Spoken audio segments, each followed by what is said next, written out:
Welcome to the Socialize strategy. Happy Friday. I hope you had a great week. In full transparency, I'm recording this ahead of time because I am shooting this week. So I will be on a location and a set type thing on Wednesday, Thursday, and Friday of this week. So when you're hearing this, I am in my full last day of the shoot in full production mode. But the good news is this past week, we put in a thing in the newsletter which said submit questions, and you guys came for it. And I'm so happy that we got some questions to answer, because my favorite thing is being here to serve you and your questions and the things that have you keeping you awake at night, maybe on social media. Well, hopefully they're not keeping you awake at night, but sometimes little things can keep you awake at night when you start thinking about them. So I'm here to answer as much as possible. So first, I'm going to say that if you have questions, please submit them in the newsletter.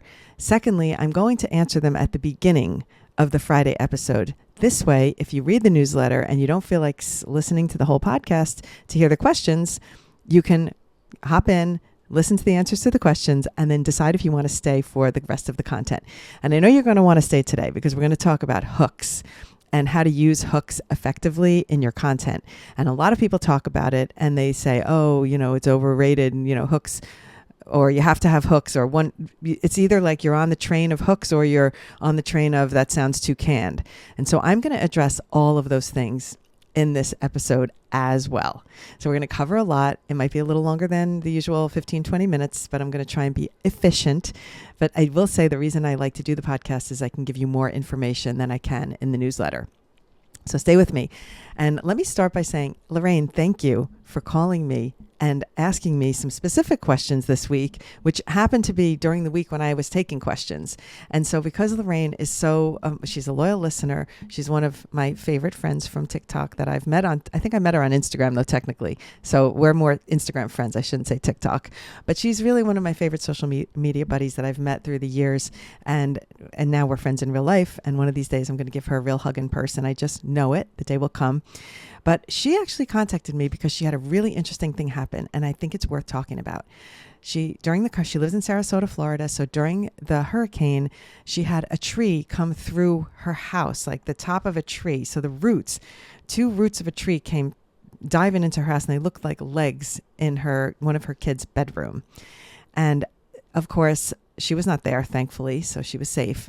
But when she went back to see the house, just as we are very similar in this way with dark humor, even though it was maybe upsetting to see that happen to her house, she really had some fun with it. And she put boots on the tree and she danced around the branches. I mean, literally, she is my spirit animal when it comes to this type of thing, because you would think, oh my gosh, how can you make a joke about cancer, or how can you make a joke about this when you're going through something that's really traumatic? But that is, I think, how we cope, and we find humor in these things and realize that the good news is we're okay. Like they were okay. Their house is a material thing. It happened. And I love that about her. So we are definitely similar in that way. So I really appreciated it when I saw her posting and dancing around the tree branches in her house. In the meantime, she decided to make content, of course, and as a content creator, and she posted a video to TikTok and Instagram, and it went crazy viral to the point of 8 million views, 8 million plus views. Insane. Congrats, by the way, Lorraine.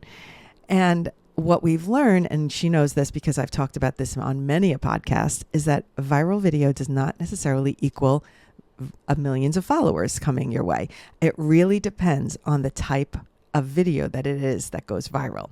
So let me explain a little bit more on that before I get to her first question. But the point is, when you have a viral video that is very related to what your page is about, and so it's viral, and then you suddenly find your tribe. So let's say you do something relatable and it has to do with being a Gen X or in some generation, and other people in your generation really find it relatable.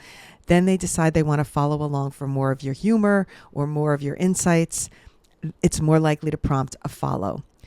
The same thing goes for, let's say, a story or a drama that's happening. Let's look at Katie, the creator with the rug in her backyard that was buried. People want to follow because they want to stay on the story and get the updates. So that viral type of video would then prompt a follow. Something like a mishap on a hurricane, like a tree coming through a house, there's probably not a propensity for people to follow because it's not a story that needs a follow-up. Like nobody's really going to care. Did they get the tree out of the house or whatever? There's no story attached to it that would prompt a follow. And it also the video itself didn't necessarily speak to Lorraine's niche and what she does on social media necessarily. She might have picked up some followers, but she likely wouldn't have picked up thousands because it wasn't a type of content that would prompt a follow. I think this is really important to understand because people just want a viral video, and it's great to have viral video, but it's not necessarily going to equal followers if it's not related to something that you are then able to follow up with viewers to keep them engaged. Okay. So that's that point. So now let me start with her first question. She had a double question, and then I have questions from other people as well. So her question was, now that I had this viral video, what is the best strategy for posting follow-up videos related to it? And she mentioned that she went on TikTok and she did a follow-up video, and she asked, is it different on Instagram? And how she doesn't, this is a really good point, and I love this point, that she said she doesn't want to annoy her followers by posting multiple videos about the same topic. So that is very insightful, and that speaks to the type of audience she has on her Instagram feed. That's where she knows that there are people that are seeing her content every day. She has loyal followers that are very engaged. And if she's posting something random, but it's a version of the something random again and again, she feels that she may annoy them because they're going to see her content over and over. And that's a very valid point. And it's a really good reason why I don't on TikTok post so many videos in a day. I'm conscious of the same thing. I have a following over there that stays with me and are consistently in my comment section. So I know they're either coming to my page or they're getting my videos in their feed. And I don't want to annoy those people. So let me now answer the questions. The strategy for posting a follow-up, especially on TikTok for a viral video, is to look at the comments, grab some questions, and do them as responses. So post replies. Post your follow-up videos as replies to comment videos. So tap the comment, click reply with video, and then post your follow-up video. It will help you get traction because it will keep firing people back to that original viral video. So it keeps that one going. And it also connects it in the algorithm. So the algorithm knows, oh, this is attached to a video that already got mega views. Let's keep feeding it out. All right, so there's that. On Instagram, however, you may not want to post follow-up if you don't want to attack your followers with so much content about something that's not necessarily in your niche. If it's in the niche, then I would say keep following up with the videos, no problem. But this was more of a random thing that happened during the hurricane, so it's not the same type of thing. So my suggestion to her, which she ran with, by the way, thank you, is make a montage of the different videos that you created. Maybe she posted them individually on TikTok with different sounds, but on Instagram, make a montage and pick a sound that fits to send that out to the following. So that this way they're seeing all the little clips, and she did a country dance, and she did a spooky dance, and she did all the dances she did with the legs coming through the roof, with the branches coming through the roof.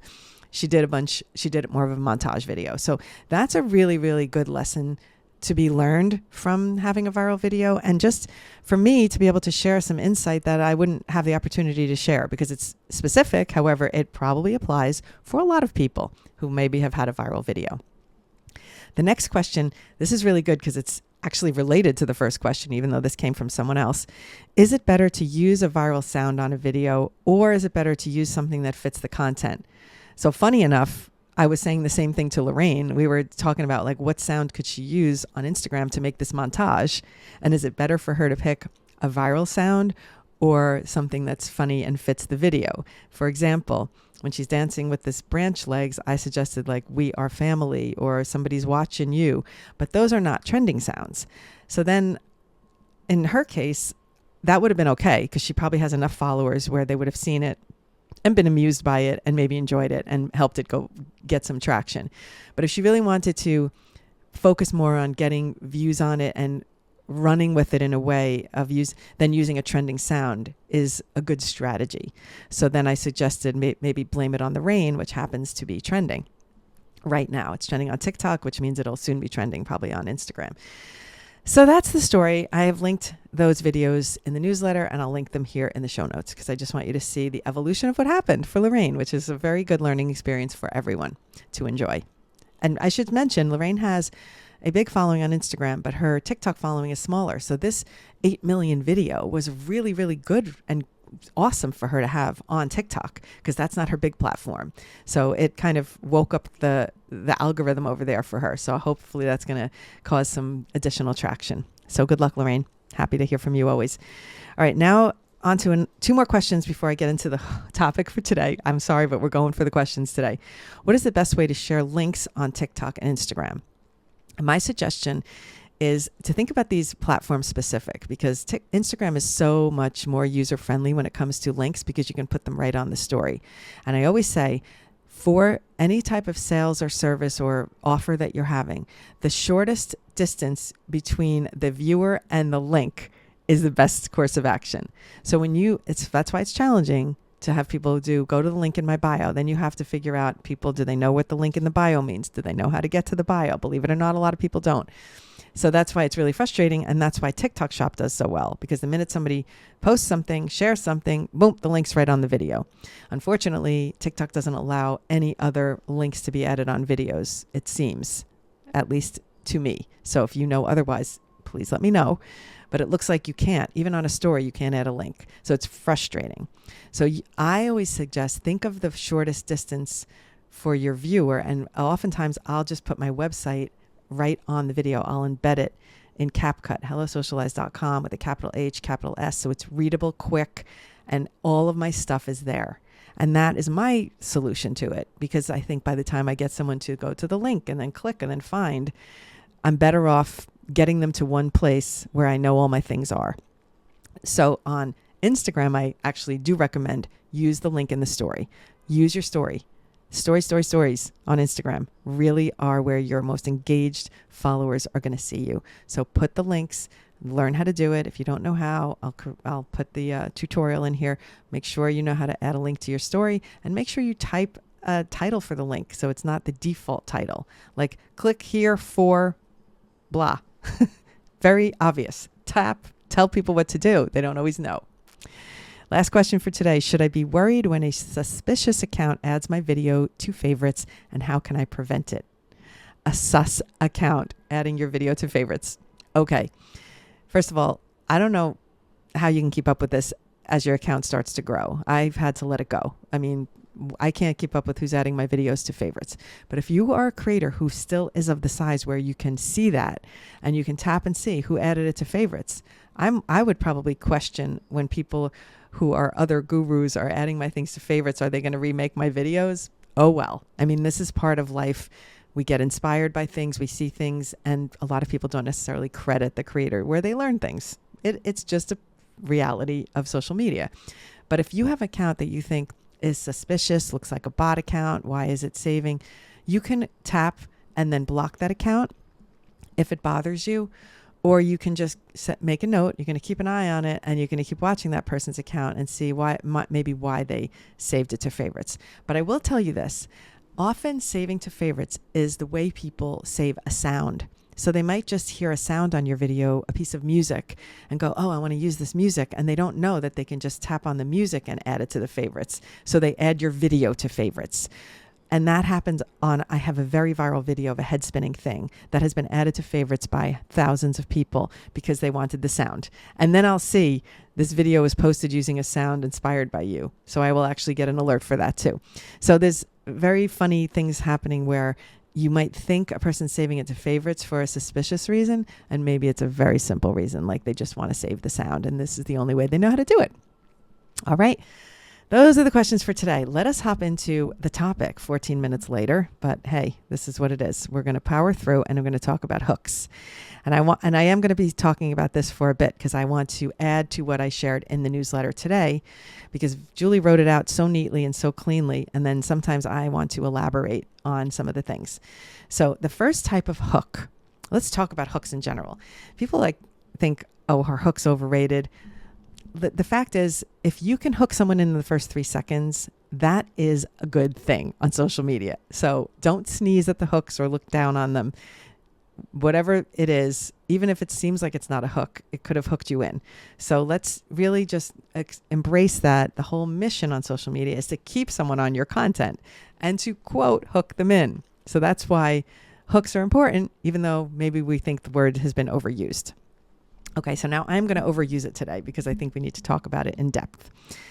Verbal hooks. So these are, they can feel very canned. They can feel very overused, but they work. And that's why they're canned and overused, because people are using them. Having a great verbal hook is good because it tells your viewer exactly what to expect, or it keeps them waiting for what they need to, what you're going to deliver. And we listed a bunch of examples in the newsletter. Let's look at a couple just for an example.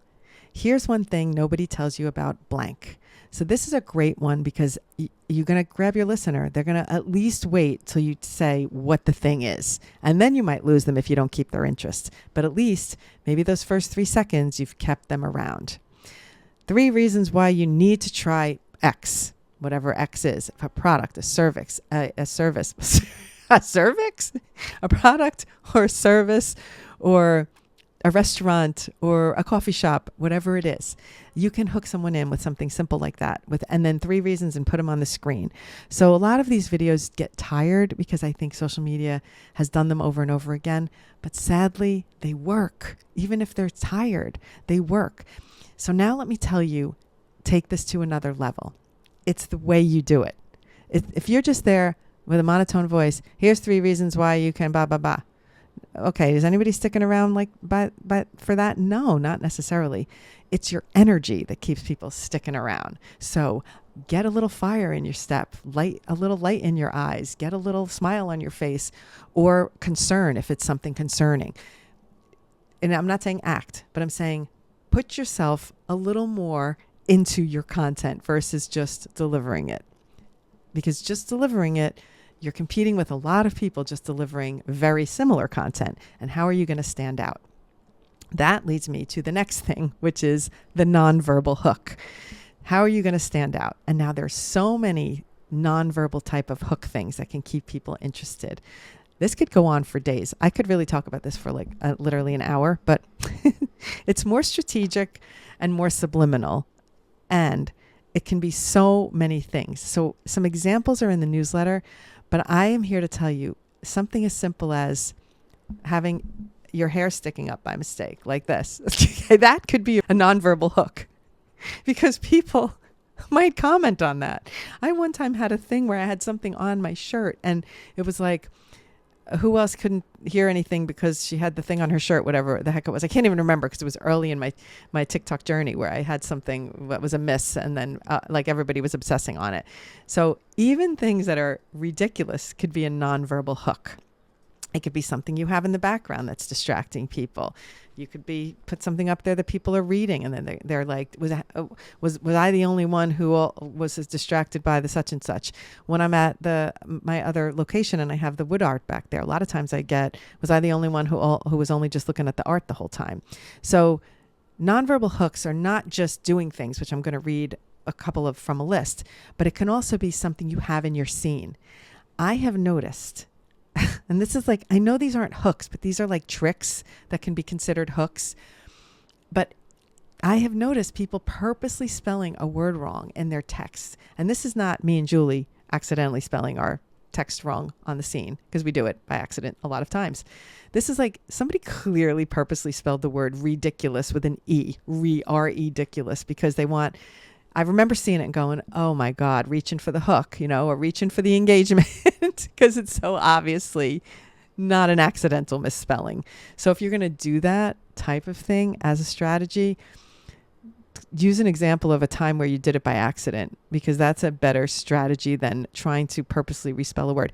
There's a creator, I even forget who she is now, but she would purposely do the most ridiculous things, like use a word in the wrong, either pronounce a word wrong or use, oh my God, I wish I could think of who she is now. It was early in my TikTok experience where she would purposely, her whole account was based on her spoofing on things. And people in the comments thought it was serious. They were like, oh my God, this girl doesn't even know such and such. Like, she's so stupid, blah, blah, blah, blah. But that was her whole gimmick was like how ridiculous she might say something and then get called out for it. So you can use those types of strategies. They're not exactly hooks for the first 3 seconds, but they could be. Like literally, if my hair's like stuck up there, someone's going to stick around long enough because they're going to be staring at it, and then they're going to need to say something. I can't even make it stick up now. But anyway, you get my point. So other examples, which are easier nonverbal hooks, would be walking in, walking with the camera while talking, or walking into your shot, setting up your tripod as you start talking. So it's like, oh my God, I had this idea, and you're making as if it was just a last minute idea that came into your head. Doing something like sipping tea, fixing your hair, putting on lip gloss while you're starting your video, taking off your coat. Oh, I found my jean jacket in the closet, and I decided to pull out the jean jacket. I haven't worn it in years. I didn't even know I had a jean jacket. I was cleaning out in the back of my closet. So here I am. But so taking off a jacket, putting on a jacket, something like that. It could be just as simple as just whipping off your sunglasses as you're about to start. If you're outside, just whip off the sunglasses. Or as if you just came in. I did that once where I took the sunglasses off as I came to my camera. Eating, drinking something, pouring a coffee, doing a simple transition. Like you could literally start off with, guess what? And do a swipe transition. Oops, let's knock my camera over. And do a swipe transition and have the rest of your topic. I might have to try that actually. I haven't done something so blatant like that, but it could simply be, guess what? Whoop, and you're in a different place and you've hooked your viewer in. So simple things like that are more nonverbal than verbal. I mean, transitions especially are nonverbal, and all of the things that you do while you're talking. So then you can be not even using a hook in your language. You can just be using a hook in your actions.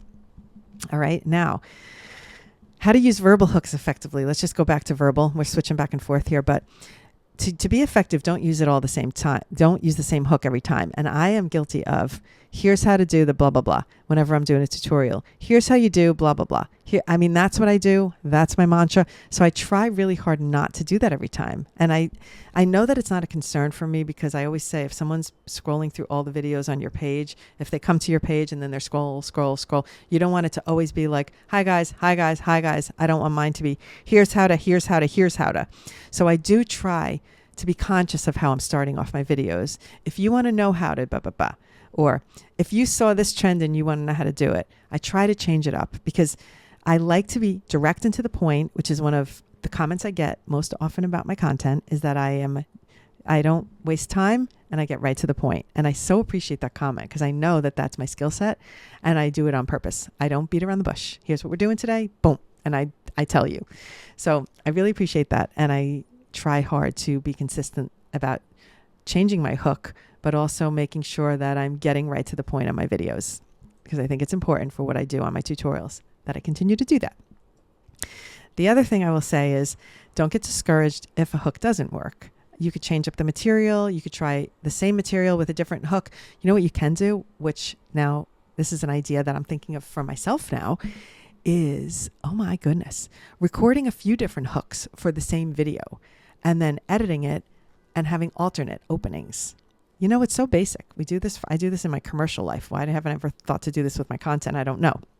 But having a bunch of alternate hooks, and then if the content doesn't perform well with the first hook, send it out with the second hook.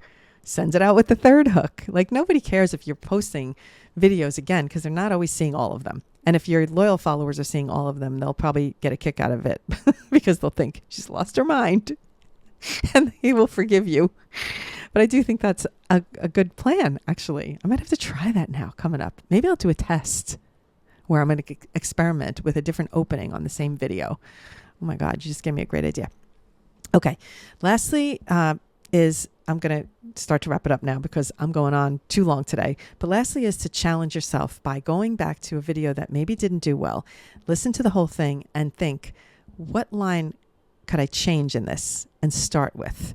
And then this, and make it start different. So if you have a video where you started with something and then in the middle you said, and that's how I ended up in this building, start with, and that's how I ended up in this building, and then backtrack the story and see if that does better. Because a lot of times if you start with, think about it, if you're watching a movie, you know, in those movies, there's a few movies that have done this technique where they start with, and here's the story of how I ended up locked out on a roof in Vegas, to coin a phrase from a movie. But it starts with, how did this guy get locked out and end up with a sunburn without a shirt on with a bed on the roof in Vegas? If you remember the movie. I forgot the name of it, but you know the one. It's like some bachelor weekend or something. Maybe it's called, I don't know. I'm going to have to look it up. I should stop right now and look it up. Hold on. It was called The Hangover. So that movie, I think, at least in my mind, it started with the end where he was locked out on the roof. Maybe I'm making that up. But think about that as a strategy. If you start with the end of your story and then you post the story. And if you're going to do that, here is a bonus tip. Make it a loop. Don't let the video end, because your ending is at the beginning.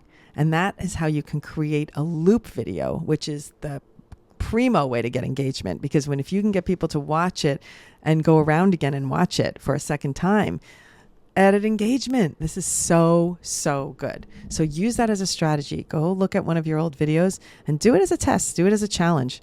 Oh my goodness, I'm so excited, because upcoming, when we have things coming that we're going to be talking about soon that I'm going to explain, but we're going to be doing challenges, and it's going to be like, this is a very specific challenge that you can do. And I think I'm going to challenge myself. When I do the challenges and help other people with the challenges, I am also going to do the challenges myself, because I think that's how we all learn and get better. That was fun. Anyway, I hope everybody who did have to deal with the hurricane in the Florida zone is safe. And I hope I know the few friends that I know down there that have had to go leave their homes, and Denise from In Your Face Skincare, I saw posts about her leaving and then now being back, getting her office back together. Obviously, Lorraine, I know that you've had to leave and come back. So our thoughts were with everybody who went through that. It's so tough. And when you're in it, you're in it. That's all you can say. You're just trying to get through it one day at a time. So wherever you are, hopefully you're enjoying today, a gorgeous day, and now a upcoming joyful weekend. At least find some joy in it. If you have chores that you have to do, see if you can find some time to make one little piece of fun content to give yourself joy. Have a good one. See you next week.